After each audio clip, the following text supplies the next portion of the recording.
Dans cet épisode, nous allons voir le showdown du Crosswords. C'est l'affrontement historique Space Wolf et Dark Angel. Voilà un moment que l'on n'avait pas vu une liste Space Wolf non successeur arriver à un top de tournoi. Cela doit remonter au début de la 9e édition. En QG, commençons par mon personnage favori, Bjorn Main Terrible. Équipé d'un canon laser jumelé, maintenant que celui-ci est devenu gratuit, on se fera un malin plaisir de l'en équiper. Pour seulement 155 points, on a un personnage endurance 8, dégâts -1 avec une insensible générique de 5+, il ne lui manque qu'une petite invulnérable. Mais étant un personnage qui profite du Lockoutser, en a-t-il réellement besoin? Ce qui est intéressant avec Bjorn, c'est qu'il offre, comme tout capitaine, la relance des 1 pour toucher, mais n'offre pas une relance complète comme tous les maîtres de chapitre, sachant qu'il fut le premier suite au départ de Leman Russ. Bref, je m'égare, cette chaîne n'est pas faite de l'or. L'intérêt de Bjorn, c'est qu'étant un Dreadnought, vous pouvez profiter du stratagème Sagesse des Anciens pour fournir une relance des 1 pour blesser, sauf si vous intégrez un lieutenant. En second soin, nous avons un Wolf Lord, l'équivalent du capitaine, sur moto. En tant que seigneur de guerre de l'armée, il est amélioré en maître de chapitre. Bjorn n'ayant pas le mot-clé capitaine, vous pouvez en inclure un sans utiliser le nouveau stratagème héroïque support. Il est équipé d'un marteau et d'un combifuseur. En relique, on a la Pelt of Beowulf, car évidemment, lorsque l'on n'est pas successeur, mais le chapitre d'origine, on ne paye qu'un point de commandement les reliques et non 2. La Pelt of Beowulf, qui inflige un malus de -1 pour être touché et blessé contre les attaques de mêlée, elle se combine très bien avec le trait Resolve of the Beer, fournissant une insensible générique de 6+, et empêchant les relances pour blesser, ainsi que le jet de détermination des dégâts contre tout type d'attaque. D'ailleurs, les traits Space Wolf ont une mécanique unique. Chaque trait est affilié à un acte, que l'on appelle deed en anglais. Lorsque cet acte est validé, alors le trait offre un effet supplémentaire. En l'occurrence, pour son trait Resolve of the Beer, l'acte est de perdre au moins un point de vie, et à partir de la prochaine phase, toutes les unités bases à 6 pouces autour du Wolf Lord profiteront de l'insensible à 6+. En second trait, il a pris celui du chasseur, lui permettant d'advance et charge, de pouvoir désengager et charger, et d'avoir un bonus de +1 à la charge et à l'advance. Puisqu'il est à moto, le personnage peut advance automatiquement de 6 pouces. Avec ce trait, ce sera donc de 7 pouces. Avec un mouvement initial de 14 pouces, vous pouvez parcourir 21 pouces de mouvement et charger à 2d6+1. L'acte du trait est de réussir une charge. Une fois validé, à la prochaine phase, donc entendez au prochain tour, les unités bases à 6 pouces autour du Wolf Lord pourront advance et charge aussi. Bien entendu, réussir une charge n'est pas très difficile avec un personnage étant capable de bouger de 21 pouces à la phase de mouvement et de charger à 2d6+1 à la phase de charge. Ce sera surtout à votre adversaire de faire très attention à ne pas donner une unité pour valider votre acte. Dans tous les cas, c'est un personnage ayant un fort pouvoir punitif si vous offrez la moindre opportunité de valider très tôt ces différents actes. En troisième choix, nous avons un lieutenant primaris dans sa version Space Wolf avec le bolt carabine et sa hache de maître pour fournir une relance des 1 pour blesser. C'est assez intéressant d'avoir un personnage centré, car nous avons un stratagème pour 2 points de commandement. Lorsqu'un personnage centré valide un acte, il gagne pour le reste de la partie l'effet de l'acte validé. Mais pour être honnête, je ne vois pas d'autre acte valant les 2 PC dépensés, peut-être le Beast Slayer, profitant d'un bonus de +1 pour blesser contre les véhicules et les monstres. Enfin, le dernier choix dans cette catégorie, un prêtre de fer, l'équivalent du Tech Marine en Space Marine, amélioré en maître de la forge, équipé d'un pistolet Hellfrost et d'un Tempest Hammer.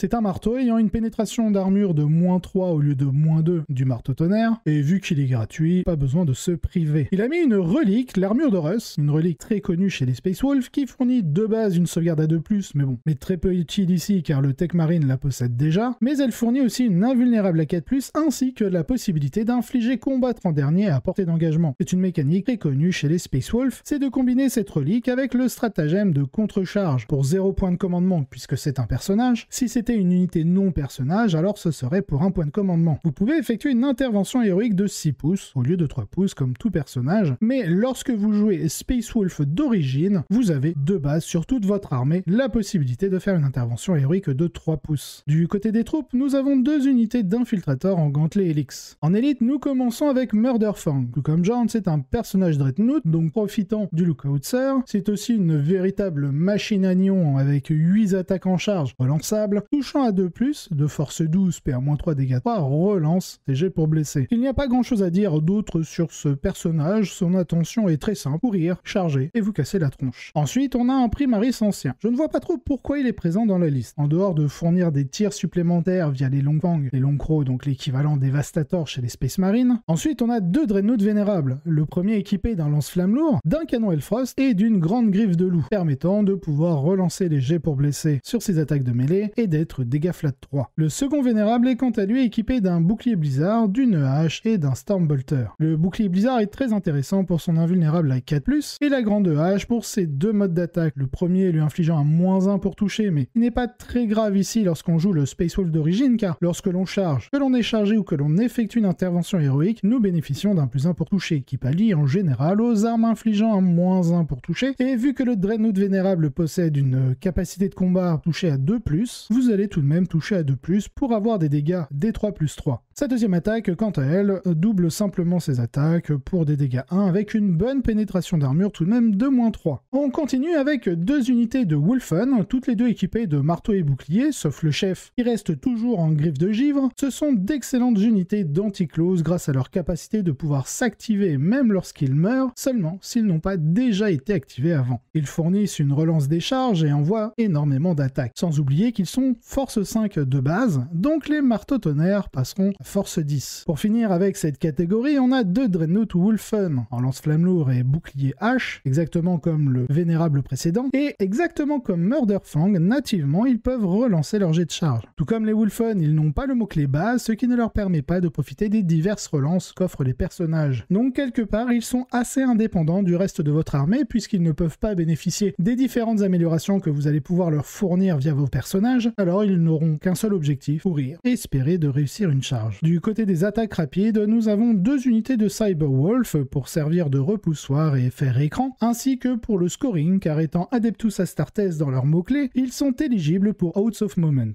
Pour finir avec la liste en choix de soutien, nous avons deux unités de Longfang. Comme je le disais précédemment, ce sont les Longcrow, donc une version Devastator des Space Marines. La petite particularité, c'est que l'on peut avoir 5 armes lourdes, mais on ne peut pas augmenter l'unité jusqu'à avoir 10 figurines comme les autres chapitres. Dans la première unité, on a 5 canons laser, un fuseur sur le chef de l'unité, et on a rajouté un Wolfguard en armure Terminator avec un missile cyclone. Cela permet d'avoir une source d'anti-char supplémentaire dans l'unité. Il a aussi un bouclier permettant d'obtenir une sauvegarde à 0+, il peut profiter d'un couvert léger. C'est une petite synergie permettant d'encaisser la PM-2 dessus afin de sauvegarder le plus longtemps possible les autres armes lourdes de l'unité. La seconde unité est équipée de 5 canons plasma, pas de Wolfguard dans celle-ci, et les deux unités ont un chérubin, pouvant doubler un tir dans l'unité. Très intéressant lorsque vous avez un missile cyclone dedans. Bien que les Space Wolf ne soient pas une arme et tir à proprement parler, mais grâce au stratagème sens aiguisé, nous pouvons déplacer une unité de Longfang et ignorer tous les malus pour toucher, permettant ainsi de fiabiliser les armes d'une unité. Dans cette liste Dark Angel, nous avons un QG de Talon Master. Le premier sera le seigneur de guerre de l'armée, avec le trait rite de guerre afin de fournir l'objectif sécurisé aux unités bases et personnages à 6 pouces autour de lui. Puisque la liste comporte des unités Ravenwing, les Terminator Deathwing que nous verrons plus tard ne seront pas objectifs sécurisés via la règle de première compagnie. Et inversement, puisqu'il y a des unités Deathwing, la Ravenwing ne profitera pas de l'objectif sécurisé de leur règle deuxième compagnie. En même temps, il n'y a pas d'escouade de moto ou d'outrider,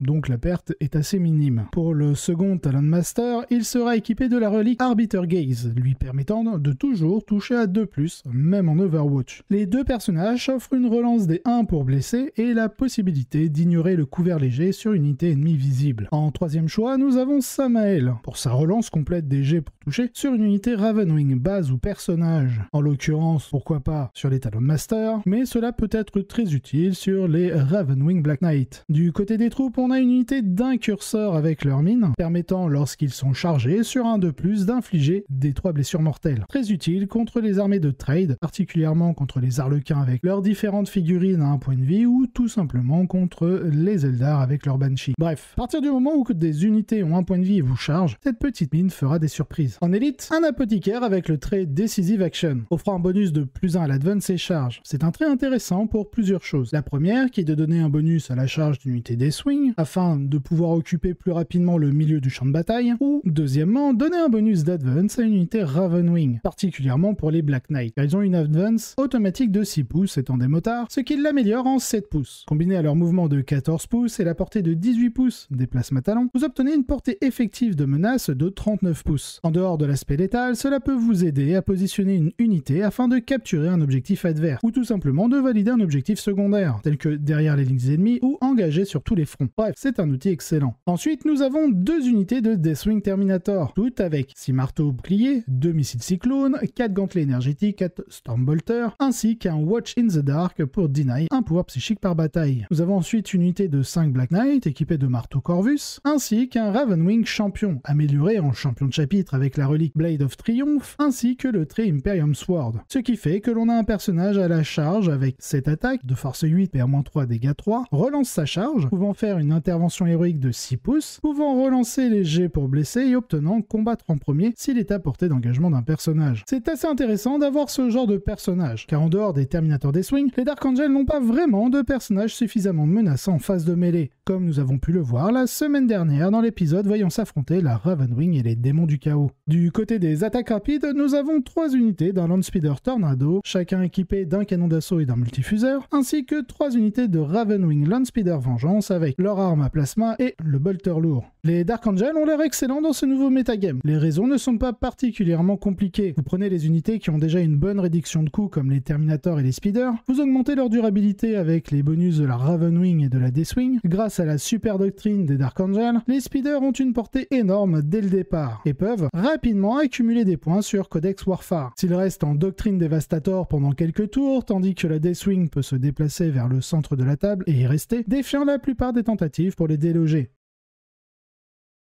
C'est sans aucun doute l'une des listes les plus prometteuses. Alors, est-ce que quelque chose peut lui résister? Honnêtement, cette liste de Space Wolf est mieux équipée que la plupart des autres. Quelques raisons. Tout d'abord, les petites Dreadnought pourraient normalement être un handicap contre la Ravenwing, mais les boucliers Blizzard que la plupart d'entre eux portent ont des adversaires bien plus redoutables, donnant une certaine chance et une létalité précoce d'échouer, ou au moins partiellement, et nécessitant un engagement plus important. Ils se cachent derrière des éléments de terrain, ce qui peut forcer une extension excessive de la Ravenwing. Deuxièmement, il n'y a pas beaucoup d'unités dans le jeu que les Terminator Deathwing craignent, mais les Wolfen sont sur cette liste, avec un peu de chance sur la super doctrine, soutenue par le maître de chapitre et potentiellement Murderfang, également assez bien équipé pour effrayer les Terminator. Ajoutez à cela l'armure de Russ, qui permet d'infliger un combattant dernier sur un bloc de Terminator, et le fait que charger contre les Wolfen est presque aussi dangereux que de se faire charger. Vous obtenez un véritable plan de jeu, certes, principalement un jeu de chat et de la souris, où les loups essaient de maintenir les Wolfen à un endroit où ils risquent une charge dangereuse, et où les Dark Angels essaient de les éliminer avant qu'ils ne puissent déchaîner leur rage. Il ne reste que 2 questions. Les Space Wolves peuvent-ils réussir à exécuter une sorte de revirement contre les Dark Angels? Et s'ils y parviennent, les Dark Angels peuvent-ils utiliser leur mobilité pour ramasser les morceaux et arracher une victoire par la suite? Les Dark Angels ont 2 chemins vers la victoire, au lieu d'un seul pour les Wolves, car l'attrition les favorise définitivement. Mais je pense qu'il est facile d'écarter complètement les Wolves si on ne creuse pas assez la liste, pour voir qu'elle a d'excellents outils. J'aime beaucoup la liste en général, et d'après le score, ils ont définitivement réussi le premier test pour trouver un moyen de faire trembler les Dark Angels. Mais ils ont fini par perdre de justesse à la fin, avec un score très élevé pour les 2 joueurs. Victoire Dark Angel 95 à 92. Si on était en score WTC, ce serait une égalité 10 à 10, car le différentiel se situe entre 0 et 5 points. Nous accueillons le nouveau seigneur de guerre Dark Angel du metagame, Manichima. Cette liste est évidemment excellente, rien que par les unités qui ont été intégrées. Mais ce qui fait que les meilleures constructions de Dark Angel se distinguent, et celle-ci en est une, c'est qu'il est difficile de les empêcher d'exploiter leurs forces. La Ravenwing ont la vitesse, surtout avec la doctrine Devastator pour mettre des tirs là où ils sont nécessaires. Pour la Deathwing, il n'y a presque rien qui ne puisse faire oublier la combinaison transhumaine à 4+, une sauvegarde à 1+, parce que l'armure Terminator offre de base une sauvegarde à 2+, et le bouclier vient la renforcer avec un +1 à la sauvegarde, fournissant en plus une invulnérable 4+, sans oublier un nombre aberrant d'attaques de marteau, au même titre que les Wolfen. Cela ne veut pas dire qu'ils ne peuvent pas être abattus, mais c'est généralement un travail très difficile ou qui demande beaucoup de ressources, ainsi que le temps passé à le faire, et du temps où les canons de la Ravenwing épuisent les forces de l'ennemi, souvent derrière le même mur de Terminator. Une construction à surveiller alors que les grands événements s'accélèrent une fois de plus. Bravo pour cette victoire. Désormais, passons au Best of the Rest. En deuxième place, nous avons Simon Corder en Space Wolf que nous avons vu dans le Showdown. Troisième place, George McCulloch en Drukhari avec un Dark Technomancer.